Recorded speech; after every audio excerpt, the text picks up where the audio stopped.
صباح الخير. هنعمل النهاردة اللانكشاير زي ما احنا شايفين كده. اللانكشاير بالريد فيلفت وبالفانيليا وبالشوكولاتة الكاكاو، وهنعمله بأشكال حلوة بالسبرينكلز كده عليها ونزوقه. والانكشار من الحاجات البسيطة جدا اللي هي مش مكلفة خالص، وممكن تبقى معاكي طول السنة. وبعدين بالأشكال بتاعته والألوان المبهجة ممكن الأطفال هيحبوها، الأطفال والكبار. هنبدأ دلوقتي مع بعض بالانكشاير وبالمقادير بتاعته. بصوا، حطينا جزء في الطبق وفي الأطباق البليسيه، وحطينا جزء في الكيس كبير كده بشكل شيك كده وبطريقة ملفتة تخلي أي حد ممكن يبقى حابب إن هو ياكل منه. بصوا الشكل بتاعه. وحطيت جزء بقى كده في الشيالة مع الكحك ومع البيتي فور ومع السابليه ومع الحاجة بتاعت العيد كلها.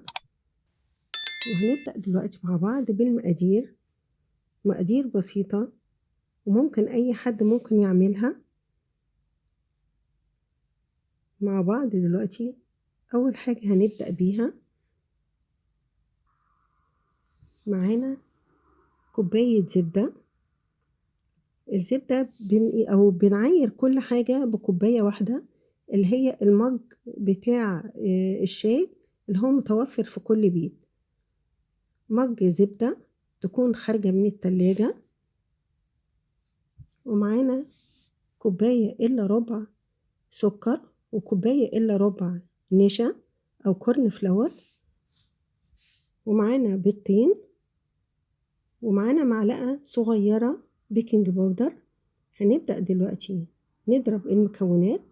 هنضرب الزبدة كويس قوي وعليها السكر البودر، سكر يكون ناعم، وهنضربه كويس لغاية لما القوام بتاعه يبقى زي الكريمي كده. وبعدين هنحط البيضتين، بيضة بيضة ومعاها بشر برتقانتين أو برتقانة. بشر البرتقان بيدي تيست حلو قوي وريحة حلوة، والحقيقة يعني لو جربتيه بالبشر البرتقان هيعجبك جدا. وبعدين هنضرب البيض كويس مع الخليط لغاية لما يبقى هش. وبعدين هننخل هننخل النشا مع البيكنج باودر مع الدقيق وذرة ملح صغيرة. هنقلبهم في بعض كده وننخلهم كويس وننزلهم على الخليط، وهنقلب بس بالمعلقة بالشكل ده.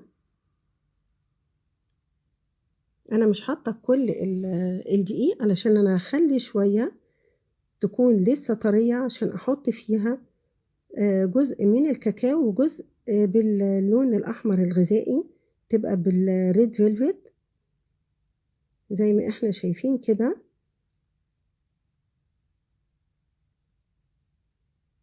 هنبدأ نقطع كده بالمعلقة المعيارية الصغيرة خالص، وممكن بإيديكي كده هون بس تبقى يعني إيديكي ميزان بحيث إن هي تبقى 5 جرام مش أكتر. وبعدين بتعمليها تبقى زي القوام بتاعها عاملة زي قريبة من الغريبة كده شوية. بصوا هي 5 جرام بالظبط، وإيديكي تبقى ميزان بحيث إن انتي تعمليها كلها تبقى قد البندقة. يعني عارفة البندقة كده أو البلية كده، يعني هي ما تزوديش عن كده عشان هي لازم تبقى صغيرة لأن هي بتكبر شوية لما بتدخل الفرن. بصوا ده الشكل بتاعها، وبصوا كله الحجم قد بعضه. وبعدين بيدخل الفرن حوالي زي 10 دقايق، هي ما بتاخدش أي لون خالص. بصوا ده اللون بتاعها. الفرن طبعا تكون سابق التسخين. ده اللون بتاعها، ما بتاخدش لون خالص، وما ما تفتحيش عليها الشواية. وبعدين بنجيب بعد ما بيبرد بنجيب الكيس الحلواني بنحط فيه مربى المشمش ونقفلهم كده على بعض، وبعدين نروح مزوقينه كده، بنطلع المربى من بره، تكون كمية المربى أكتر شوية بحيث إن هي تخرج من بره عشان تلزق فيها الجزء اللي هو السبرينكلز أو الشوكولاتة اللي احنا عايزين نعملها.